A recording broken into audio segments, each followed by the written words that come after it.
On this video, I'm going to show you how to properly set up a PS5 on a TU8000 Samsung television. The first thing you would do is go to your home screen, then go to Settings. Over to the side, you have Gaming Mode. You can go ahead and toggle it on, or you can leave it in automatic mode because the ALM will kick in, but I'll just go ahead and leave it on for now. Once you get that set, the TV is ready for gaming. On the back of the TV, I have plugged in the HDMI 2.0 cable, so now I can go to the gaming console. From the PS5, go to Settings at the top, and then we're going to go through these settings. The first thing I would do is go to Sound Settings if you have TV speakers to see if we can get better sound out of it. The first thing you want to do is make sure it's on automatic, and then you want to go over here where it says 3D audio sound for TV speakers. Now that we have it turned on, you want to turn your volume up to about 50%.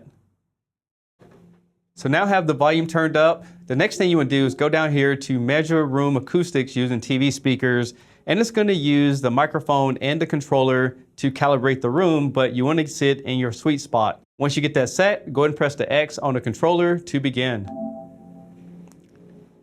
We want to go ahead and press on Next, and then you want to go ahead and press on the X one more time to start the measurements.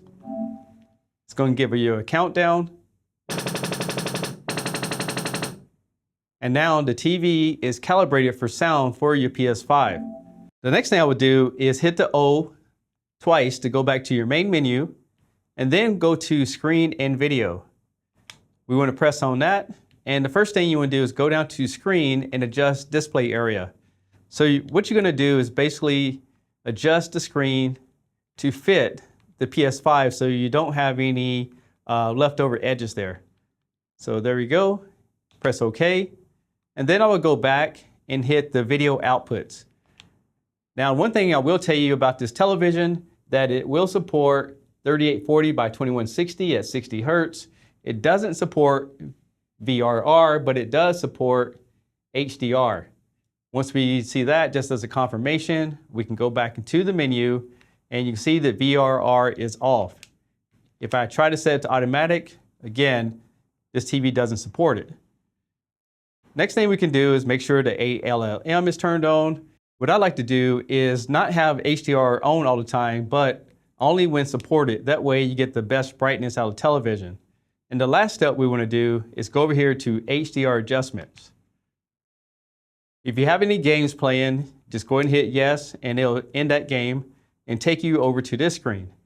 So you want to use the arrow up and down to adjust the brightness till you can barely see this little star. So once you get that, it's 3 different screens, and then hit OK. In my opinion, your PlayStation is ready to go and you can start gaming.